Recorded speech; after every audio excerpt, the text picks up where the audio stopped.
Hello, ఈరోజు వచ్చేసి మనం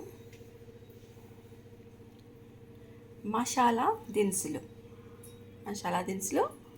మన ఇంట్లో ఎప్పుడు కూడా మనం ఏం చేస్తాం, చికెన్లు మటన్లు ఏ కర్రీ అయినా కూడా మసాలా వేస్తేనే టేస్ట్. అలాగే చిన్నులపై అల్లం పేస్ట్ వేస్తేనే చాలా టేస్ట్ ఉంటుంది. ఈ రెండు మనం ఎక్కువగా వాడతాం అన్నమాట.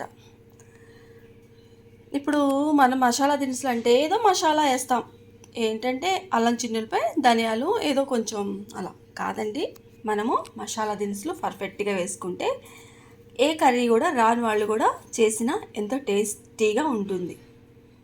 కావాల్సిన దినుసులు ఏంటి అన్నది మీకు చూపిస్తాను, చూసేయండి. ఇది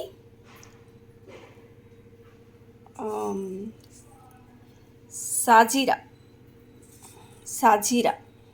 మసాలా దినుసులు వేస్తుంటాం. సాజీరా, ఇది చెక్క, స్టార్ ఫ్లవర్ అండి. ఇది స్టోన్ ఫ్లవర్స్ అంటారు, స్టోన్ ఫ్లవర్స్. ఇది చాలా టేస్టీ వస్తుంది. మనం బిర్యానీలో కూడా మసాలా దినుసులు వేస్తే స్టోన్ ఫ్లవర్స్ అని. ఇది వచ్చేసి అనాస పువ్వు. ఇవి వచ్చేసి మనకి ఉసిరికాయ అండి, బాగా ఎండబెట్టింది ఉసిరికాయ. ఒక 6-7 వేసేసుకుంటాం అన్నమాట ఈ మసాలాలో, ఉసిరికాయ ముక్కలు. ఇది తెలిసిందే కదా, నల్ల యాలక్కాయలు, ఇవి బ్లాక్ యాలక్కాయలు. ఇవి నేను ఒక 10 వేసుకుంటున్నాను, బ్లాక్. ఇందులో అనేకంగా ధనియాలు, చెక్క, మిరియాలు, లవంగాలు మొత్తం మిక్సీ చేసేసుకొని పెట్టుకున్నాను. ఓకే, ఇప్పుడు మెంతులండి. మనం ప్రతి పచ్చళ్ళు మెంతులు వేస్తాము, మసాలా కూడా కొంచెం వేసుకోవాలి. మెంతులు ఇవి మామూలుగా మనం పాయసంలో అన్ని విధాలుగా వాడే యాలక్కాయలు.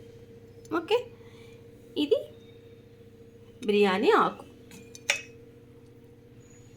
బ్లాక్ సాల్ట్, సోంపు అండి.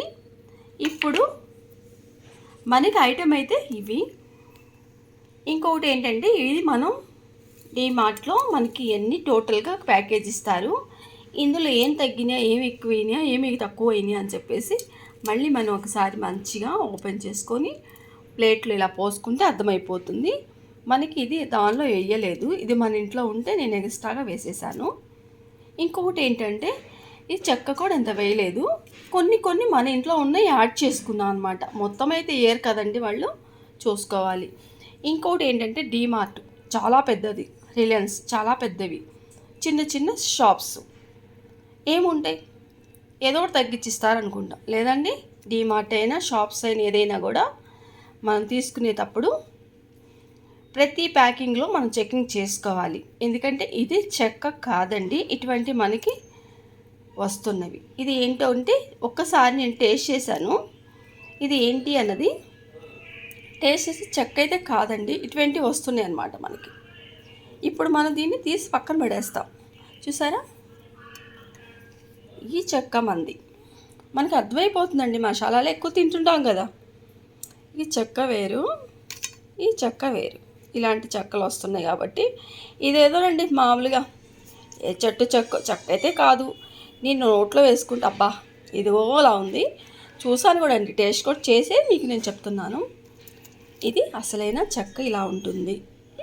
ఇంకొకటి ఏంటంటే, ఇప్పుడు ఈ షాప్స్ విషయాలు ఎందుకు మాట్లాడుతున్నానంటే ఏంటి, మనం పక్కనే షాప్స్ పెడతారు, చిన్న టిఫిన్ సెక్షన్స్ కూడా పెడుతుంటారు. కానీ వాళ్ళు ఎప్పటికప్పుడే 2 కిలోలు 1 కిలో వేసుకొని ఫ్రెష్గా అప్పటికప్పుడు అయిపోయేలాగా చేస్తారండి వాళ్ళు. టేస్టీగా కూడా ఉంటాయి. 5 స్టార్, 3 స్టార్, స్టార్స్ అంటారు కదా. ఏదైనా మనం ఎక్కడైనా చూసే తీసుకోవాలండి ఫుడ్ అనేది. ఇలానే చెక్కలు కలిపినట్లు పెద్ద షాపులు ప్యాకెట్స్ అయినా కొన్ని తెలిసి వాళ్ళు కూడా తీసుకుంటారు. కాబట్టి మనం ఏదైనా ప్యాకింగ్ వచ్చినప్పుడు దాన్ని ఓపెన్ చేసుకొని చక్కగా చూసుకొని మనకి అందులో తెలిసిన వరకు మనం వాడదాము. ఇవేంటి ఇట్లాంటివి తీసిపడేద్దాము. ఇంకేవేనంటండి, ఇప్పుడు సాజీరాలో కూడా సన్న సన్న రాళ్ళు వస్తాయి. అవి కూడా నేను చూసుకున్నాను. ఇందులో కూడా అంతేనండి, నీట్గా చక్కగా చేసేసి మంచిగా దాంట్లో ఏమున్నాయని చూసి ఒక ప్లేట్లో పోసుకొని అన్నీ ఓకే చేసుకున్న తర్వాతే నేను మసాలాకి ప్రిపేర్ అయ్యాను. ఏంటి ఇంత లావు వీడియో, ఈ మసాలాకి ఇంత పొడవు అనుకోవచ్చు. లేదండి, తినే ఫుడ్లో కరెక్ట్గా చేసుకుంటే మనం కరెక్ట్గా ఉంటాము. మనం కరెక్ట్గా ఉన్న టైంలో అదంతా ఎలా ఉండాలని దేవుడి చిత్తమండి. ఎందుకంటే మనం తీసుకునే ప్రతి ఒక్క వస్తువు, ప్రతి ఒక్క ఫుడ్లో కూడా మంచిగా చూసే చేసుకోవాలి. ఓకే, ఇప్పుడు మీకు నేను మసాలా పౌడర్ ఎలానో చూపిస్తాను, చూసేయండి.